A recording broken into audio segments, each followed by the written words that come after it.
하나님 아버지, 복되고 기쁜 주일을 맞이하여 새벽부터 주님 말씀을 묵상하고 또한 하나님 아버지께 기도하기 원하는 주의 자녀들에게 은혜 베풀어 주시기를 간절히 원합니다. 하나님의 존전 앞에 나와 주의 말씀을 묵상하고 기도하는 것이 우리의 습관이요, 우리의 중심이요, 이것이 삶의 표준이 되기를 원합니다. 이 기초적이며 또한 중요한 신앙의 정신을 우리가 잃지 않게 하시고 그와 같은 정신을 가지고 나아가는 주의 자녀들에게 은혜 베풀어 주시옵소서. 우리 구주 예수 그리스도의 이름으로 기도합니다. 아멘. 주님은 12제자를 택하셨습니다. 그리고 그들을 세상에 내보내셨습니다. 10장 1절부터 4절은 주님께서 제자들을 택하셔서 부르셔서 이제 파송하는 장면이 나오는 것이죠. 그리고 10장 5절부터 15절은 12제자가 세상에 나아가서 유념사항이 무엇인지 복음을 전할 때 유념사항에 대해서 가르쳐 줍니다. 이것은 오늘날 모든 주님의 제자가 되기 원하는 자들에게 동일하게 주는 교훈일 것입니다. 우린 10장 1절부터 4절에서 제자들의 이름 한 명 한 명을 거론하며 주님께서 그들을 부르셨다는 내용과 그리고 5절부터 어제 보았던 우리 8절까지 내용을 통하여서 그 전도 대상자들 중에서는 우선순위가 있으며 이방인의 길로도 가면 안 되고 사마리아의 고을로도 가지 말라고 했던 곳, 즉 유대인에게 우선권이 있다라고 하는 것은 오늘날로 우리에게 이야기하면 먼저는 우리 믿음의 빛을 보았으나 지금 잠시 세상으로 나가 있는 잃어버린 영혼들에게 복음을 먼저 전할 수 있어야 한다라고 하는 사실을 우리에게 가르쳐 주셨고, 또한 그들에게 그렇다면 복음을 전할 때 인간적인 두려움이나 민망함을 제껴놓고 담대히 선포하라고, 그럼에도 불구하고 천국이 여기 있음을, 회개의 천국의 복음을 전파하라고 하는 내용, 그리고 그들에게 하나님께서 권능을 베풀어 주셔서 능력을 주셔서 믿지 않는 자들로 하여금 하나님이 살아계시고 또 복음이 영광임을 보이게 하셨다는 것을 살펴보았습니다. 이제 오늘 우리가 보는 9절 10절은 전도 사역에서 제자들에게 주님께서 가지고 가지 말 것에 대하여서 이야기를 합니다. 소지하지 말라. 주님께서 왜 어떤 물건이든 물품이든 금품이든 왜 가지고 가지 말라고 하시는가에 대해 두 가지를 살펴보고자 합니다. 9절, 10절입니다. 9절, 10절 읽어보겠습니다. 너희 전대에 금이나 은이나 동이나 가지지 말고, 10절에 여행을 위하여 주머니나 두벌 옷이나 신이나 지팡이를 가지지 말라. 주님께서 가져가지 말라라고 하신 이유는 두 가지라고 생각할 수가 있을 것입니다. 첫째로는 그들이 탐욕을 부리거나 지나치게 염려하지 않도록 가르치시고자 하였습니다. 우리는 주님께서 제자들에게 복음을 전하러 갈 때 금이나 은이나 동이나 가지지 말라라고 하는 구절을 보면서 이상하죠. 왜 이동할 때 경비를 조금도 가지지 말라고 하시는 것인가? 아마도 이것은 그냥 문맥적으로, 문자적으로 본다면 효율성 때문에 그런 것일 수도 있고 실용성 때문에 그런 것일 수도 있을 것입니다. 제자들은 짧은 시간 안에 이 여행을 끝내야 했기 때문에 주머니에 또 두벌 옷이나 신이나 지팡이를 가지고 간다면, 많은 것들을 가지고 간다면 이동하는 데 방해가 되었을 것입니다. 그럼에도 불구하고 그 이유보다는 조금 더 근본적인 이유가 있을 것이라고 우리가 생각해야 할 것입니다. 왜냐하면 10절 하반절에 보면 이렇게 되어 있죠. 여행을 위하여 주머니나 두보롯이나 신이나 지팡이를 가지지 말라. 그 다음에 이는 일꾼이 저 먹을 것 받는 것이 마땅함이니라. 복음 사역은 검소하고 청빈해야 합니다. 전도하는 데 있어서 믿지 않는 자들이 보는 것은 다른 것이 아니죠. 전한 자가 진실한가 아닌가 이것을 먼저 확인하고 그 사람에 대한 신뢰가 생기면 그렇다면 당신이 믿는 그 하나님 한번 나도 믿어보겠소 라고 한번 만나러 가봅시다 라고 말할 것입니다. 그렇다면 전한 자의 진실한가 아닌가의 여부는 무엇으로 확인합니까? 가장 먼저 보이는 것은 그가 말하고 있는 내용에 근거하여 신실하게 이행하고 있는가, 검소한가 라고 하는 것을 느낀다든지 사소한 일에 검소함을 가지고 있는 사람인가를 느낀다든지 얼마나 공공기물도 소중히 다룬다라고 하는 것을 느끼게 해준다든지 얼만큼 작은 것에 기쁨과 감사함을 가지는 사람이라든지 주어진 물건을 어떻게 사용하며 또 때로는 어떻게 실용적으로 실천적으로 지혜롭게 잘 사용한다든지 이런 사소한 것 같지만 이러한 세세한 면에서 그 사람의 진의를 발견하게 될 것입니다. 만약 이런 부분에서 해프거나 물질관념이 없거나 사람이나 물건 대상에 대해 소홀하거나 함부로 한다면 이런 느낌을 주는 사람이라면 아마 신뢰하지 못할 것입니다. 암만 복음을 전하고 천국 복음이라고 전할지라도 속으로는 비웃을 것입니다. 현실 삶에서 조금 더 도덕적이지 않은 사람에게 하나님의 거룩을 느낄 수는 없는 것이죠.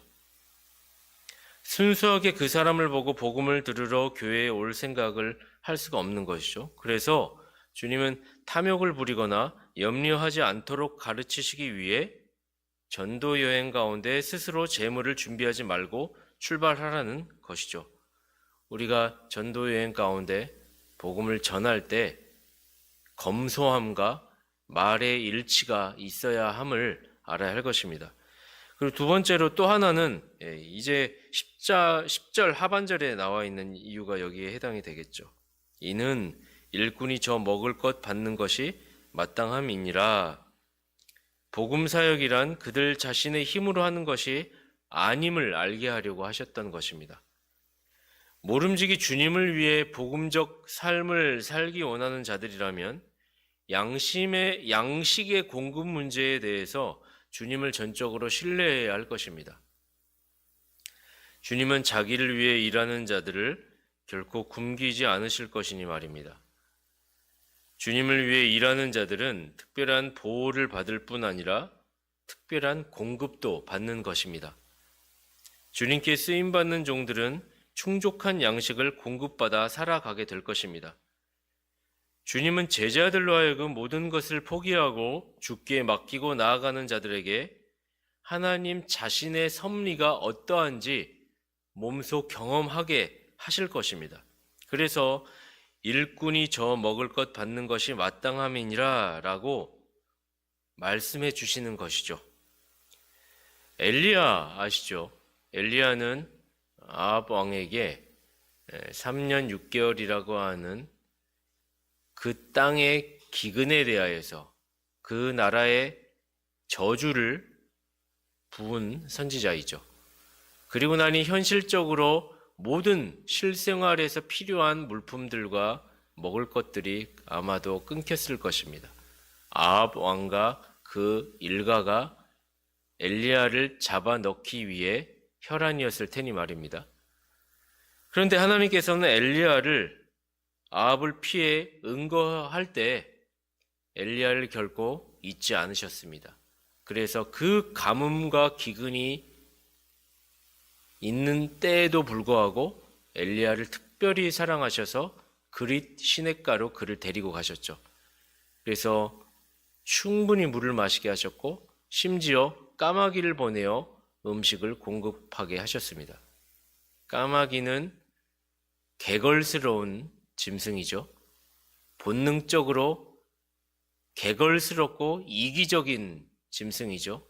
이타적인 짐승이 아니라는 말입니다. 그런 본능을 거슬러 자연 순리를 거슬러 하나님께서 자기의 자녀를 사랑하시사 그를 위하여 그의 삶에 먹을 것과 입을 것을 공급하시는 하나님.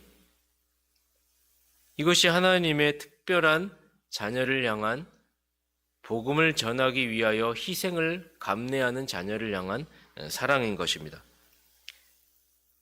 우리는 오히려 모든 것을 내려놓고 주님을 의탁하여 복음적 삶을 살아갈 때 역으로 주님께서 어떻게 베풀어 주시고 채워 주시려고 하시지라는 기대감을 가질 수가 있어야 합니다.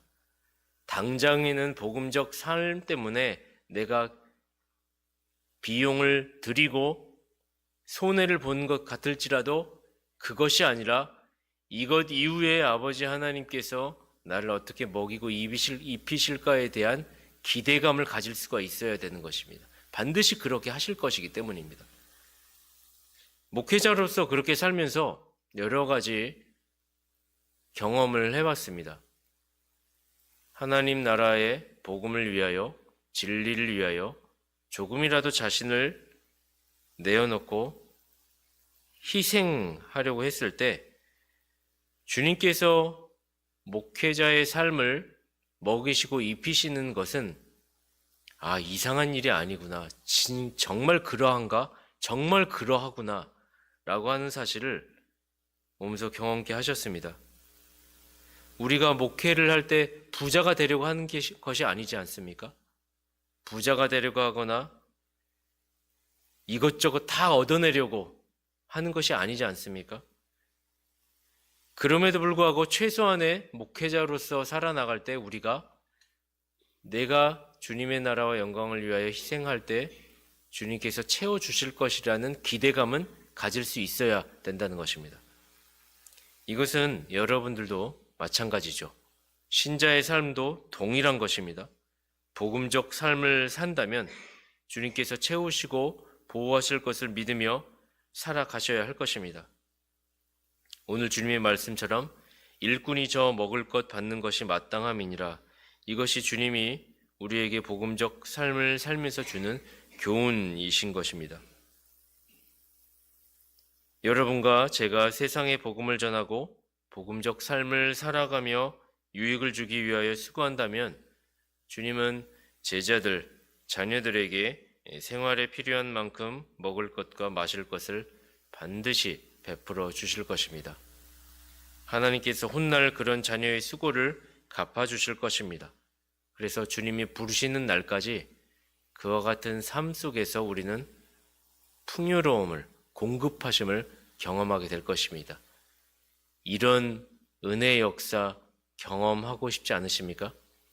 주님 앞에 나와 나의 모든 것을 걸고 내어드리는, 그리하여 주님께 크신 은혜의 공급을 받고 경험하는 저와 여러분이 되기를 간절히 소망합니다.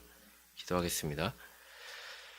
하나님 아버지, 우리의 인생을 주관하시는 아버지, 우리의 삶의 모든 것을 채우시고 공급하시는 아버지, 때론 어려움과 환난 속에서도 주님을 위하여 나를 부인할 때 아버지 하나님께서 지키시고 보호하시는 아버지, 그 아버지를, 그 하나님이 나의 아버지임이 감사하고 가장 큰 복임을 고백합니다.